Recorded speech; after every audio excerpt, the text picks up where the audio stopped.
update na tayo sa Bagyong Julian at ang magiging lagay ng panahon sa bansa kasama si Amor La Rosa ng GMA Integrated News Weather Center. Amor? Salamat, Miss Mel. Mga kapuso, anumang oras ay posible pang lumakas bilang isang super typhoon ang Bagyong Julian na halos maghapong binaybay ang extreme northern Luzon.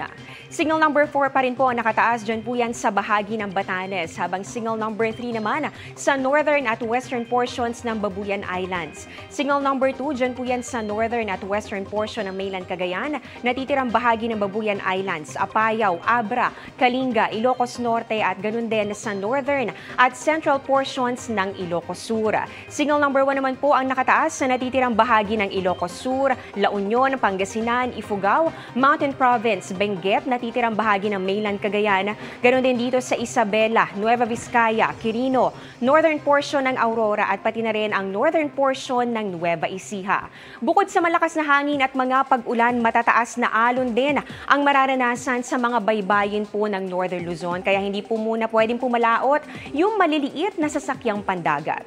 Huling namataan ang mata ng Bagyong Julian sa layong 95 kilometers, yan po ay sa west-southwest ng Itbayat, Batanes. Taglay po nito ang lakas ng hangin nga abot ng 175 kilometers per hour at pagbugsong papalo naman ng 215 kilometers per hour. Pa-west-northwest po ang pagkilos ito sa ngayon sa bilis naman na 15 kilometers per hour.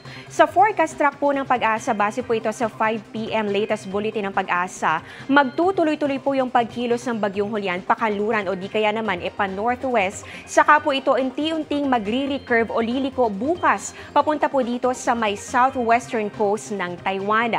Posibleng saglit muna yang sumilip dito po sa labas ng ating PAR, pero saglit lang po sa may gilid lamang at babalik din agad sa loob, saka po itong magla-landfall dito sa bahagi ng Taiwan pagsapit ng Miyerkules. Inaasahang sunod po nitong tatawirin ang mga kabundukan ng Taiwan, kaya posibleng bahagyang humina ang Bagyong Julian.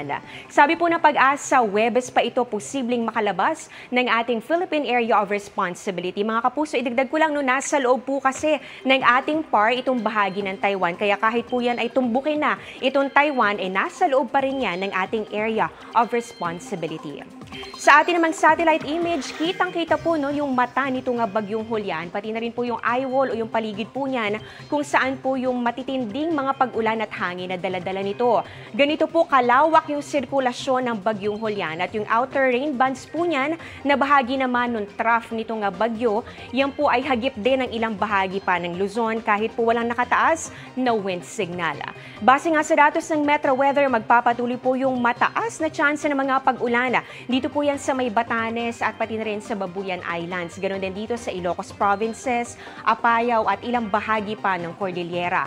Halos magdamag po yan mamaya at maaari pong maghapon pa rin bukas. May heavy to intense rains pa rin, kaya po mataas pa rin ang banta ng mga pagbaha o kaya naman po ay landslide. Kaya doble ingat pa rin para sa mga kapuso natin dyan.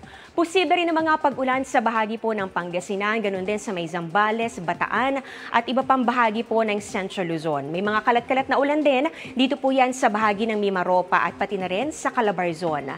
Dito naman sa Metro Manila, may oras po na medyo mainit o maalinsangan ng panahon, pero may chance pa rin po ng mga pag-ulan, kaya huwag pa rin kalimutang magdala ng payong. May mga pag-ulan din po sa natitirang bahagi pa ng ating bansa, lalo bandang hapon. Kasama po dyan ang Samar and Leyte provinces, ganoon din sa Negros Island region. Inaasahan po dyan yung mga malalakas sa pag-ulan at pati na rin ang halos buong Mindanao. Posible rin po ang mga matitinding buhos ng ulan dahil po yan sa thunderstorms. At yan ang latest sa lagay ng ating panahon. Ako po si Amor La Rosa. Ito ang GMA Integrated News Weather Center. Maasahan anuman ang panahon.